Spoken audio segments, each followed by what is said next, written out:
My name is Alyssa Klaus. I'm the director of the Meadows Museum. If you're a centenary student, we've got passport points for both exhibitions as well as the event tonight. So make sure you scan in the hallway, outside of each gallery, as well as at the front desk. Our first speaker tonight is Sophia Romanski. She will be discussing her senior exhibition with Fernway. Inspired by her grade school daydreams, the exhibition and its German title evokes feelings of nostalgia, wonder, and childlike optimism.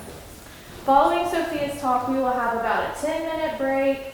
You are welcome to get refreshments in the hallway, and then we'll reconvene in Jan Gary's exhibition across the hallway. Please join me in welcoming Sophia.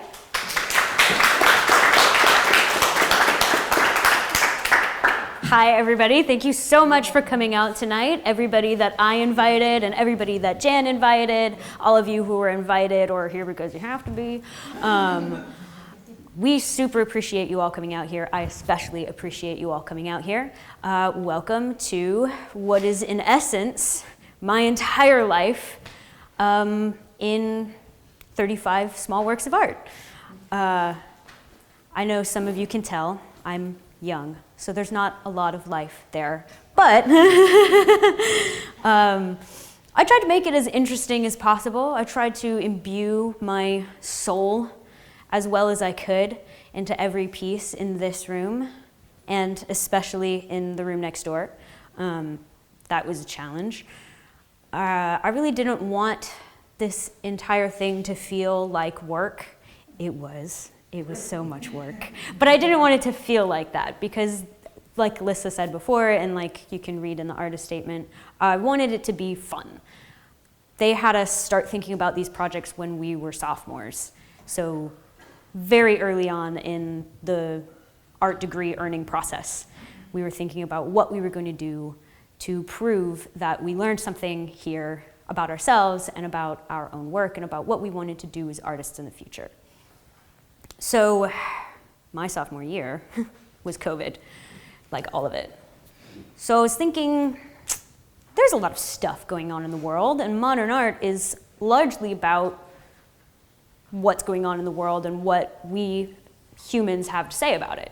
So people will say all kinds of things through all kinds of different avenues of activism, or, hey, look at this is important, or hey, you're not looking at this close enough, this is important, here's a new way to look at it.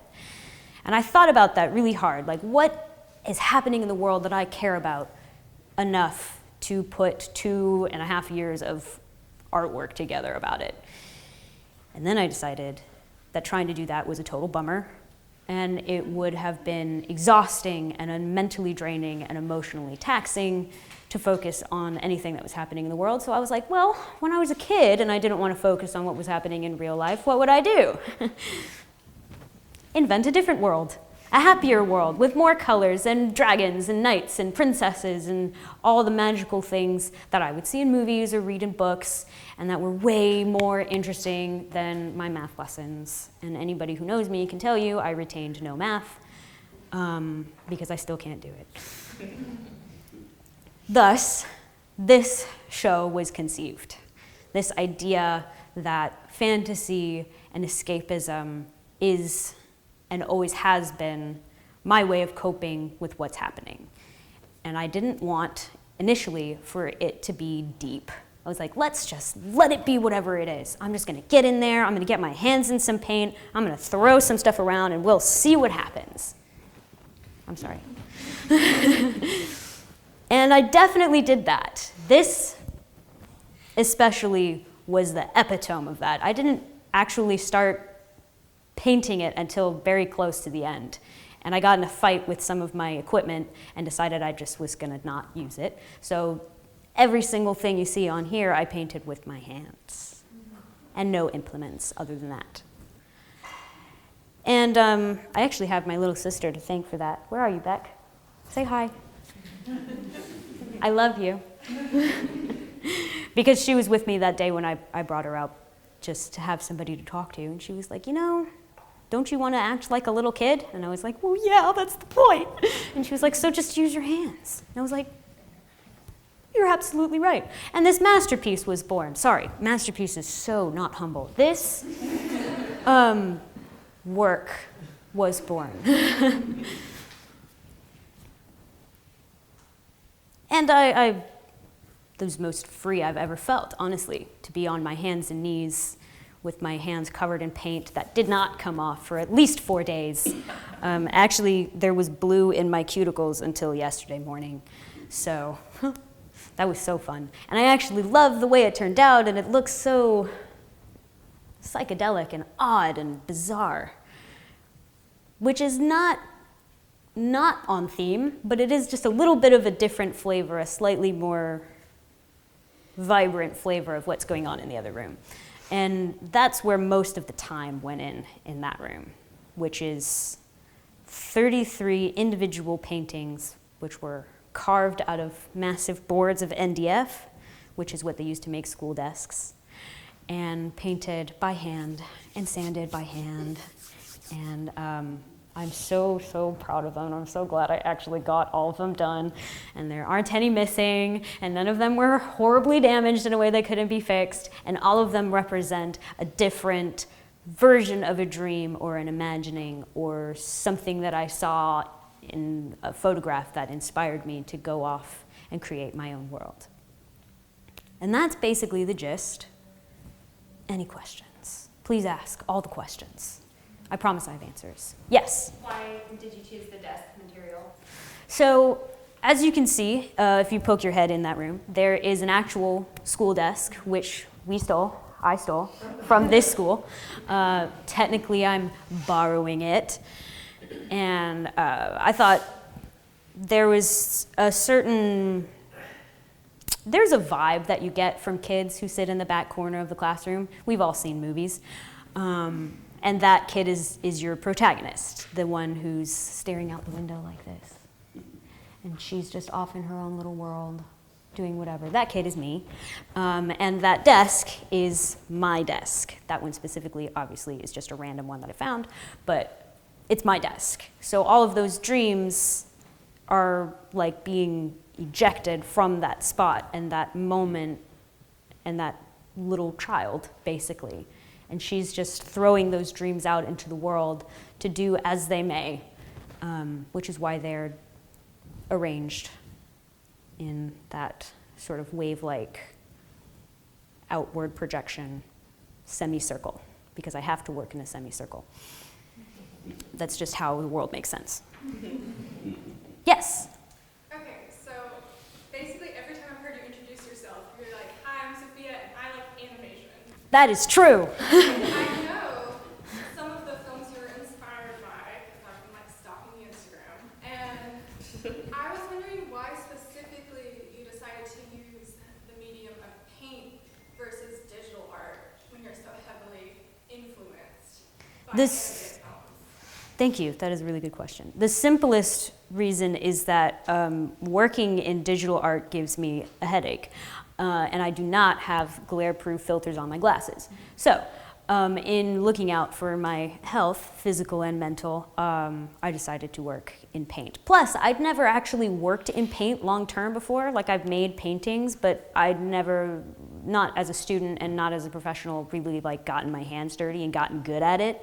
And I figured since I was a full-time college student and I did not have a plethora of other responsibilities, that this was a great time and probably the best time to really try my hand at learning something new and different that I wasn't that good at yet.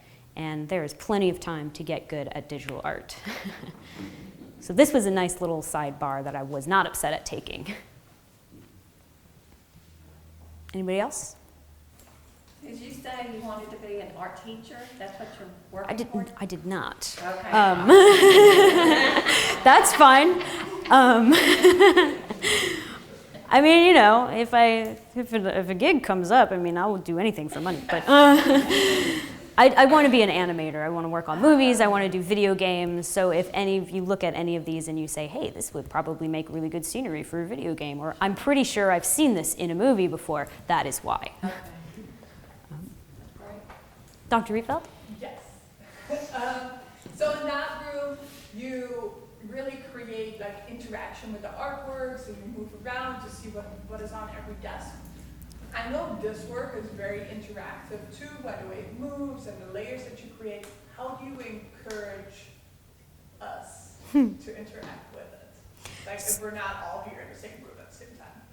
So actually, this one was not originally designed to be moved around per se. Like it was very much supposed to be like you look at it straight on from this angle, like you're watching a movie.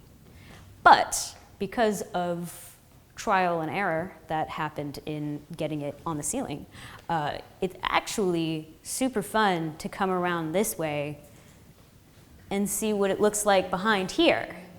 So sorry to the camera operator and whoever has to edit this, because that's gonna be annoying. But it's super cool from back here, I promise.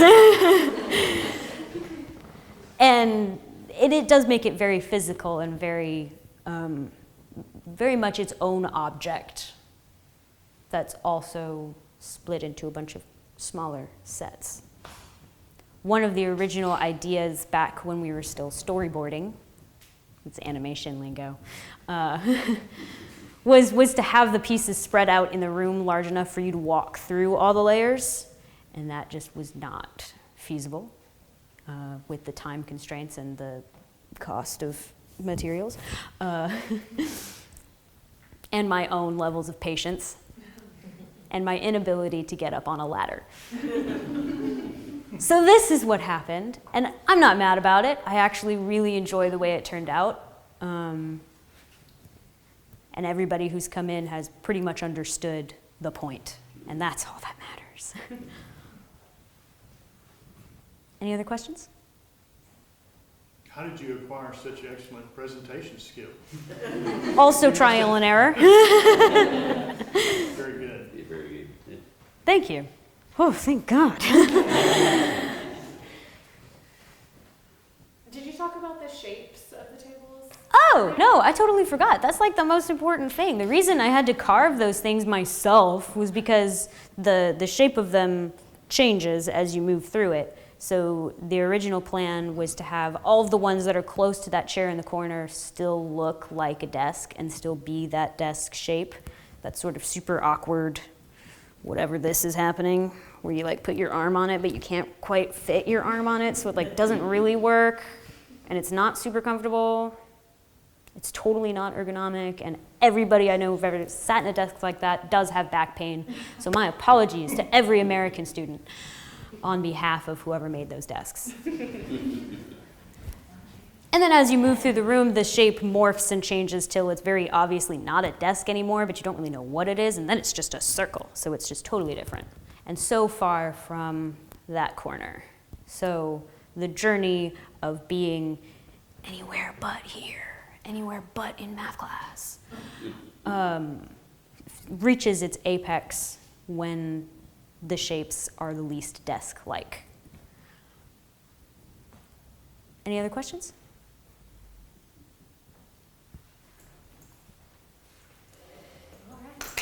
Thank you.